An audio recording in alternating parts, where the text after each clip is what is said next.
fans out there in the Tubosphere, to you, the individuals, part of the collective. Welcome to Fast Track Sport Track Hodge here on the OMSR. I am your brief but concise host, Will, the alternative ESPN Sports Thrill. Talking college football selection show. Just briefly, just giving you an intro to the clips coming up and the whys and wherefores. You see from a few of the Pi Kappa, Alpha, House Sweethearts, U of U Chapter Alpha Tau, giving you props. Dwayne Darnett's ultimate sports fan, OMSR mascot, still sporting the Red Sox beard, graphic from the channel, and Kim Pock, the oracle to the sports gods, 25-5, after the Florida State Clemson question. Haven't had any time to ask him a question since then. 1,300-year-old Buddha in the Angkor Wat style. Alright, just a reminder, sponsor of this show is the DMCA. Digital Millennium Copyright Act. Covers a fair use standard, thumbs up, minimal use, and derivatives. Saw the video highlights courtesy to ESPN.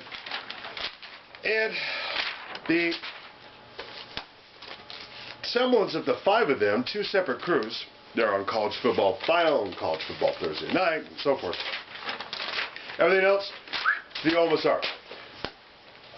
Alright, so just briefly. Don't have a whole lot of time for a quickie sport rant of the day. Parts 1 through 3. 2, 3, and 10. I got some screwed up notes here. Bear with me. The Russell Bowl. Russell Athletic. Miami versus Louisville. Arizona versus Boston College and a bunch of others. And then number 10, Oregon. Do a little bit more commentary, versus Texas. Then on number 10, we got Las Vegas Bowl. Fresno State versus USC. Part 2 coming up. For more bowls, notable moments from the BCS era. Of course they had to do that because this is the last of it. And then more bowls, lesser tier bowls somewhat. And then the non-BCS bowl, best to look forward to. In part 3, 6, 8, and 9. Upset alerts in the bowls. The Capital One Bowl and a little bit more analysis on South Carolina versus Wisconsin. In part 9, and then the Cotton Bowl, Oklahoma State, Missouri. Part 4, number 1, Florida State Auburn. Pollock's running his mouth off. Part 5, Part 7. Who wins the BCS based on the panel's predictions? Alright, so actually I need that. It's funny it came back to me. It's like, wait a minute, I need that. Biggest losers in this. It's either Louisville or Oregon. Oregon playing non-ranked Texas, number 10 Oregon. Louisville, having lost only once, playing non-ranked Miami. This is the problem with the bowls other than the BCS era. Who gets to play for the national championship? Remember back in the day, this is the quickie sport rant of the segment. Back in the day, and I'm talking back in the day, not too long ago, frankly, it was the second, if no more than the fourth Big 12 championship. Kansas State, number 2, Michael Bishop led. They lose their last game. They end up playing a 6-6 unranked team in their bowl game because they lost their last game. Why is it, and this will still be a problem in the playoff system, that he who loses last gets penalized the most? Alright, so that's what's coming up. Thanks for watching throughout the year. Don't silly DUIs while you're out there. Later days, for the Tigers today for the second time in 4 years to play for the national championship, but it wasn't exactly the type of drama they might have had Ohio State gone undefeated and sitting on the edge of their seat. Yeah. Tigers sort of knew that they were going. They're an 8.5-point underdog in the national championship game. I'm not just talking about who our comrades in arid regions might think is an underdog, but who would you put on upset alert during the bowl season? I start with the Outback Bowl, Iowa versus LSU. Remember, Zach Mettenberger's done. This offense has had great balance, which has really taken it to the next level. Cam Cameron's been able to spread it out. Odell Beckham Jr., Jarvis Landry. How do they do with the backup quarterback? He did well, obviously, in the first test against Arkansas, but I think it'll be an interesting matchup. Do you want to be in the Outback Bowl? Mayday, who's on upset alert? The Fighting Irish, because this is a team that played the national championship last year. They were the national championship last season. That took almost 2 hours. No, they're playing Rutgers. Rutgers just battled this past Saturday to get into a bowl game. They're hungrier. They're playing in their own backyard in New York City. You've got a team in their name. They thought they were going to be someplace warm and sunny in a bowl game. They played the national championship game last year. They're going to the pinstripe. I respect your opinion, and I like you take jabs at him. We saw Rutgers up close and personal. I'm just telling you. New quarterback, though, Chase Dodge, spinning the beam. Well, new coaching staff, because they fired about 3 of them. I'm going to go out to Vegas and some of the arid regions you're talking about. I'm going to look at USC, easily the best team in the Las Vegas Bowl that Fresno State's played this year, but Derek Carr in this offense, this is a potent attack, throwing the football. It's real. Have USC players checked out of this game already because they know they have a new head coach coming in next season? Or there's some assistant coaches at USC filling out their resumes right now looking for different jobs instead of focusing on the X's and O's in this particular game? The players shouldn't check out. They should use this game as an addition. If you're USC, be careful. I was going to pick that game also, but I tell you what, I'm going to put South Carolina on upset alert. If it wasn't for Steve Spurrier, I'd be very serious about it. Here's why. They finished very strong. They're playing exceptionally well. They have an awful lot of athletes. Might go into the pros, but the other things, Wisconsin was so disappointing. I know that they can hardly wait to make amends for how poorly they performed against Penn State. They didn't run the ball. They didn't play physical. I guarantee you they will play physical. And all the Big Ten hatred that's been poured on all those guys, they need to prove themselves. All they hear is Ohio State didn't play anybody. It'll be interesting. They did. They played Michigan State. And they played Wisconsin, and Wisconsin will have the opportunity to make that statement. You know, for all of the football knowledge that you guys give out on a weekly basis and a daily basis, you know what the number one thing the people at home want to hear? Who are you picking so I can get mad at you when you don't pick my team? BCS Bowl predictions. Capital One Bowl outside the BCS realm still puts together a good Big Ten SEC matchup.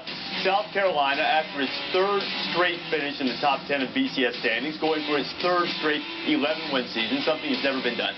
Gary Anderson, in his first year as the head coach at Wisconsin, his team was in the mix for BCS at large until a late loss to Penn State, and now Big Ten will get a chance to make a statement against South Carolina after the Gamecocks almost lost to Michigan last year. The heroic play at the end by Dylan Thompson and Bruce Ellington. So this is a good matchup between the two conferences. South Carolina's defense, their physicality, I think, is going to get tested in this one, playing against Wisconsin's run team. We know what Wisconsin wants to do. Line up, big body, run it downhill with Melvin Gordon and James White.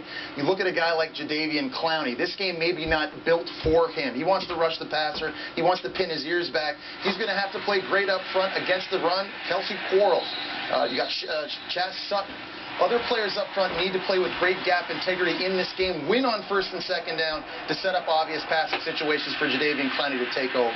Well, not even only for him to take over, but I think to put Stave in that situation to have to pass. And it happened against Penn State. They got down a little bit.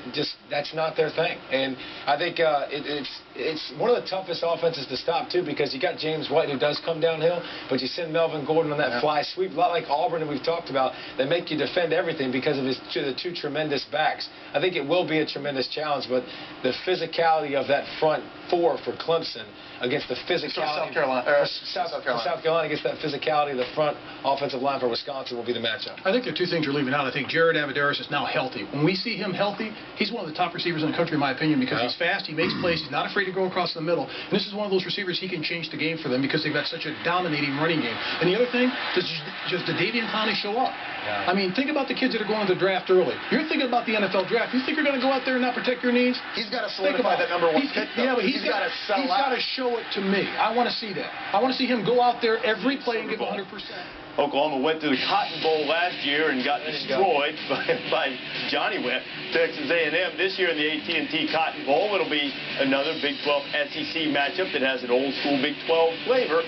Oklahoma State and Missouri. Both of these teams can move the ball, obviously. Missouri's a great pass-rushing team. This ought to be another entertaining game to watch on January 3rd, 7:30. Missouri is a great pass-rushing defense, Reese. They have to prove they can stop the zone read in the running game. They've got a great front four. When you talk about the defensive ends and Michael Sam, Coney Ely, Marcus Golden, Shane Ray, yeah, they get upfield. But in the last two games, when they played against Texas A&M and Auburn, a team they gave up 545 rushing yards to, they haven't been able to slow that zone read play down, and that's something that Oklahoma State prides itself on. They've gotten better at. Clint Shelf running the football from the quarterback position, Desmond Rowland, Jeremy Smith at running back. Missouri is a great pass rush. I love it. Can you stop the zone read running play? You're going to have to against Oklahoma State. But it's crazy because they came from the Big 12 and they're used to running quarterbacks. That's what's kind of interesting, and the no huddle won't mean anything to them because they're used to no huddle as well. But I think one of the best matchups in this bowl season will be Gilbert versus Dorial Green Beckham. One of the best cornerbacks in the country. Dorial Green Beckham That dude is a grown man. He's finally realized, you know what? I'm better than all these guys around me. I mean, he's like, last year he was trying to figure it out, kind of tipping his toe in the water. Now he's like, I'm good. Just throw it up. I'll go. It's like a heavier Mayday running around. You look good, dude. Yeah, he's 6'5", 6'6". 6'9". Knock it off. You're about 195. And on the subject of Justin Gilbert, you think he might want a little bit of redemption? He had the Bedlam game in his hands and just couldn't quite hold on to the interception, and as a result, Oklahoma had another chance. But Gilbert's a terrific cover corner. I think James Franklin found out something this last game to throw the ball up so his wide receivers can grab instead of down by the You've been begging him to do that all season. 6'4", 6'5", and 6'6", he throws it down to their ankles. He's trying to protect him from getting hit, maybe sometimes. Maybe sometimes maybe he just misses. Yeah, I was going to say, maybe he's not relaxed. Quarterbacks never miss, Reese.